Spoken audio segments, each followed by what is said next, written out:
Good evening. Count your age by friends, not years. Count your life by smiles, not tears. Welcome to BMC News Live in English, brought to you by Al Hilal Hospital and Medical Centers. I am Vinod Narayanan, joining you with the daily news updates. Today's headlines. LMRI chiefs trust Bahrain's commitment to combat human trafficking. Iconic Manama Souk development plans discussed. Health Ministry cautioned public against fraudsters posing as officials. Expatriates' wife of different religion must issue independent Iqama in Saudi. Buying gold became cheaper in GCC. Monkeypox cases triple in Europe, WHO said. Africa concerned.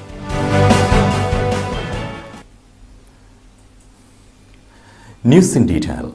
LMRI chiefs trust Bahrain's commitment to combat human trafficking. Labour Market Regulatory Authority Chief Executive Officer Jamal Abdulaziz Al Alawi took part in the 12th meeting of the Working Group on Trafficking in Persons on 29th to 30th June in Vienna. Bahrain took part in the session in order to enhance its international standing in combating trafficking in persons, and strengthen global partnership, coordinate efforts, and discuss common issues related to combating trafficking in persons. Al Alawi, also chair of the National Committee to Combat Trafficking in Persons, led a delegation which included Dej Khalifa Al Binali, Secretary of the National Committee to Combat Trafficking in Persons. He stressed Bahrain's commitment to support efforts and initiatives to combat human trafficking in persons and protect human rights, in line with the approach of His Majesty King Hamad bin Isa Al Khalifa, with the support of His Royal Highness Prince Salman bin Hamad Al Khalifa, the Crown Prince and Prime Minister. Justice Minister hailed Bahrain's achievements in developing criminal justice system. Justice, Islamic Affairs and Endowments Minister Nawaf bin Muhammad Al Mawada affirmed that Bahrain has made important achievements in the development of criminal justice system, both in legislation and in practice. The minister pointed out to the importance of cooperation between the executive and legislative branches. He added that the cooperation has contributed to a fundamental change in judicial field, aiming to achieve the objectives of the comprehensive development process under the leadership of His Majesty King Hamad bin Isa Al Khalifa and the support of His Royal Highness Prince Salman bin Hamad Al Khalifa, Crown Prince and Prime Minister. Al Mawada highlighted the law on restorative justice for the protection of children from abuse, which priorities children in all decisions and procedures related to it, regardless of the entity issuing or undertaking it, in line with international standards in this regard. Interior Minister met U.S. Homeland Security Secretary and signed 3 agreements. Bahrain's development, democratic and reform strides, led by His Majesty King Hamad bin Isa Al Khalifa, came under the spotlight. His Majesty the King's approach focuses on promoting the values of democracy, tolerance, coexistence, and openness to the other, which had a great impact consolidating justice reform, security, and stability, said Interior Minister General Sheikh Rashid bin Abdullah Al Khalifa. He made the comments as he met U.S. Secretary of Homeland Security Alejandro Mayorkas in the presence of Bahrain's ambassador in Washington, Sheikh Abdullah bin Rashid Al Khalifa, Interior Ministry's Under Secretary for Nationality, Passports and Residence Affairs, Sheikh Hisham bin Abdul Rahman Al Khalifa, and the accompanying delegation. He praised the U.S. role in developing the capabilities of the police in the fight against terrorism, loading the level of cooperation in security coordination and the exchange of expertise within the framework of strategic partnership and continuous communication. IGA and Microsoft held a workshop on best government practices in cloud computing. The Information and E-Government Authority and technology company, Microsoft, organized a workshop on the latest innovations. Chiefs, information officers, and managers representing various government agencies in Bahrain participated. The workshop is in line with the recent renewal of the strategic partnership between the Government of Bahrain, represented by the Information and E-Government Authority, and Microsoft to support national efforts and accelerate the pace of digital transformation in the Kingdom of Bahrain. IGA Chief Executive Muhammad Ali Al-Qaid stressed on the unlimited support provided by the wise leadership of Bahrain for the employment and adoption of modern and advanced technologies in the government sector and the importance of utilizing them in the development of strong information society. Iconic Manama Souk development plans discussed. Manama Souk Development Committee discussed its revival plans during a meeting held by Bahrain Tourism and Exhibition Authority. The meeting showcased diverse efforts to revive the market's tourism, heritage, commercial and social status as one of the region's most significant markets. BTEA Chief Executive Officer Dr. Nasser Qaidi unveiled plans to implement the overall development of the Manama Souk in cooperation with the committee and other relevant authorities. He commended the committee members, praising their support to the authority. Health Ministry cautioned public against fraudsters posing as officials. The Health Ministry has cautioned against disclosing personal information to scam WhatsApp callers impersonating the Ministry. In an alert released today, the Ministry advised the citizens and residents against answering suspicious calls from international phone numbers that make use of the Ministry's logo. Supreme Council for Health President visited Psychiatric Hospital. Supreme Council for Health President Lieutenant General Dr. Sheikh Mohammed bin Abdullah Al Khalifa paid a visit to the Psychiatric Hospital in the presence of Works Minister Ibrahim bin Hassan Al Hawaj and Health Minister Jalila S. Jawad Hassan. Dr. Sheikh Mohammed inspected the progress of work on development projects at different facilities and infrastructure of the hospital to ensure quality medical services to patients. The 241-bed hospital receives 75,000 visits on average annually to different outpatient clinics, while 1,500 patients are admitted to different medical wards per year. He toured a number of facilities, including the newly built multi-purpose hall, which will host sports activities and other events and programs as part of efforts to develop psychological health. Supreme Council for Health President patronized graduation ceremony. Supreme Council for Health President Lieutenant General Dr. Sheikh Mohammed bin Abdullah Al Khalifa stressed keenness on providing quality services in line with the development drive led by His Majesty King Hamad bin Isa Al Khalifa with support and follow-up of His Royal Highness Prince Salman bin Hamad Al Khalifa, the Crown Prince and Prime Minister. He delivered the opening speech as he patronized the graduation of a batch of doctors who completed their specialized training programs for 2020-2021. The ceremony was attended by Health Minister Dr. Jalila S. Jawad Hassan, Under Secretary Dr. Walid Khalifa Al Mania, Labour Fund Chief Executive Officer Hussain Muhammad Rajab and other officials. Dr. Sheikh Mohammed bin Abdullah took pride in the graduation of a new batch of doctors in different medical specialities who excelled during their years of training. Today's COVID updates. COVID updates brought to you by Al Hilal Hospital and Medical Centers.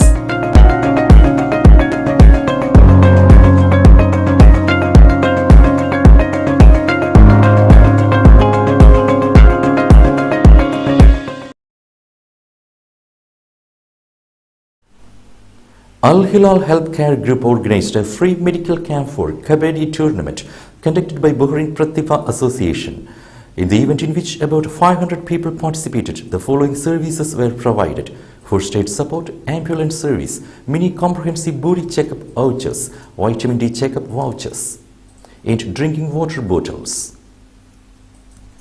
Now we will be back after a very short break. All your favorite products under one roof in Bahrain at 27-year-old Megamart and Macromart. Bakery, fresh meat and fish, fruits and vegetables, sweets and snacks, ready-to-eat foods, dairy products, grocery or consumer goods. Megamart and Macromart, full of goodness.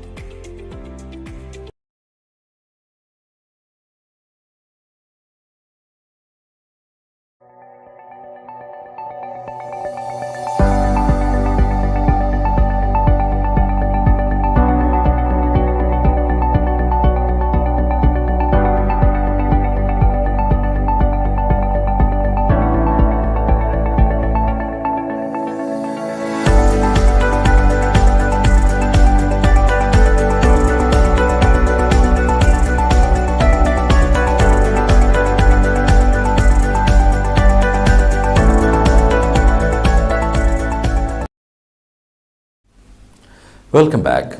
Al Hilal Healthcare Group organized a medical eye camp at Ritz-Carlton. The camp included vision testing, blood pressure and diabetes checkups along with doctor consultation by Dr. Hamdullah Thangal, ophthalmologist. Al Hilal did the tests for over 200 employees of the hotel along with free vouchers. Also 300 plus vouchers were given for other staff members as well. Expatriate's wife of different religion must issue independent iqama in Saudi. The General Directorate of Passports confirmed that the procedure stipulates that if the expatriate who is the head of a family wishes to add his wife and his minor children to his residence permit, his wife is required to obtain an independent iqama worth a legally prescribed fee of Saudi Riyal 500 in the case that her religion is different from his religion. The Jamaat has also revealed the procedures that must be taken to request adding wives and minor children to the residence permit of the head of the family. First, the head of the family must fill out the application form and match the information to reality as recorded in the passport and then sign the form. Second, the head of the family must bring the passport of his wife and children who he wants to add to his iqama, in addition to an entry visa issued by the Saudi embassy to reside with their guardian or the legal or formal document to be able to add them. If the wife whom the head of the family wants to add to his iqama and he has married her in Saudi Arabia, the Jawazat noted that then her sponsorship must first be transferred to her husband after producing a copy of the marriage contract and paying the fees prescribed by law. Then her name will be added to her husband's iqama. Muslim pilgrims flocked to Mecca for first post-pandemic Hajj. Thousands of pilgrims started arriving in the holy city of Mecca in Saudi Arabia on Friday. Among some 1 million Muslims expected to attend the 2022 Hajj pilgrimage season after 2 years of major disruption caused by the COVID pandemic. Wrapped in white robes, with some carrying umbrellas against the burning desert sun, hundreds performed the first ritual of the Hajj, which involves walking in a circle around the Kaaba, the sacred building at the center of Mecca's Grand Mosque, Reuters reported.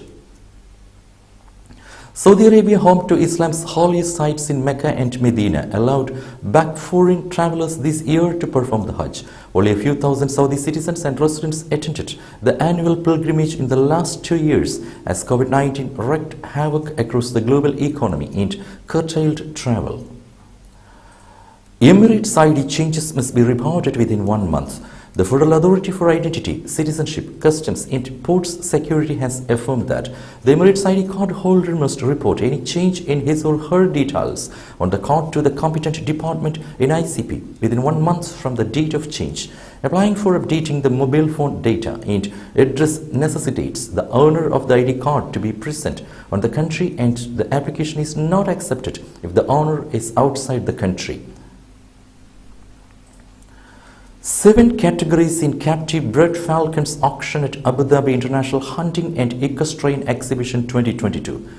Owners of farms and breeding centers of captive bred falcons and those working in its trade in various countries may participate in the falcon auction at the Abu Dhabi International Hunting and Equestrian Exhibition later this year. A platform is made for those who wish to participate in the auction, with all facilities, logistics and promotional services, organizers have said. In the past 2 editions, in 2019 and 2021, dozens of local and international companies specialized in producing the best falcons in the world took part in the auction. The strong competition among falconers from the Gulf Cooperation Council countries to buy the best captive bred falcons gave more reasons for the falcon farms to produce the best birds according to different categories. Egypt closed coastal area after shark kills Austrian swimmer. Egyptian authorities on Saturday closed off a stretch of the country's Red Sea coastline a day after a shark attack killed an Austrian woman swimming near the resort of Hurghada. The 68-year woman, who lost a leg and an arm in the shark attack, died shortly after she was brought to the private Nile hospital in Hurghada, an Egyptian health official said. Associated Press reported. She was barely alive when she was brought in on Friday, the official said, adding that attempts by medical staff to resuscitate her failed. The official spoke on condition of anonymity because he was not authorized to speak to reporters. Buying gold became cheaper in GCC. It just got cheaper for people in GCC countries to buy gold. The Indian government recently raised import duties on gold to 12.5% up from 7.5% in. Shamlal Ahmed, Managing Director of International Operations, said diamonds and this move has made buying gold comparatively more affordable in the Gulf region. This hike has increased the gold price difference between the GCC and India. The gold price in the GCC will get more attractive than in India, with a saving of 12 to 15%. The weakening rupee will further increase the gold rate in India. India's gold import duty hike came into effect on 1st July. The country is the second largest consumer of gold and fulfills a large portion of its demands through imports. Monkeypox cases triple in Europe, WHO said, Africa concerned. The World Health Organization's Europe chief warned Friday that monkeypox cases in the region have tripled in the last 2 weeks and urged countries to do more to ensure the previously rare disease does not become entrenched on the continent. And African health authorities said they are treating the expanding monkeypox outbreak as an emergency, calling on rich countries to share limited supplies of vaccines to avoid equity problems seen during the COVID-19 pandemic. Associated Press reported. WHO Europe chief Dr. Hans Kluge said in a statement that increased efforts were needed despite the UN Health Agency's decision last week that the escalating outbreak did not yet warrant being declared a global health emergency. With that, we come to the end of today's news. Stay tuned for daily news updates in BMC News Live English at 7:30 p.m. every day. I am Vinod Narayan signing off from BMC News Live. Good night.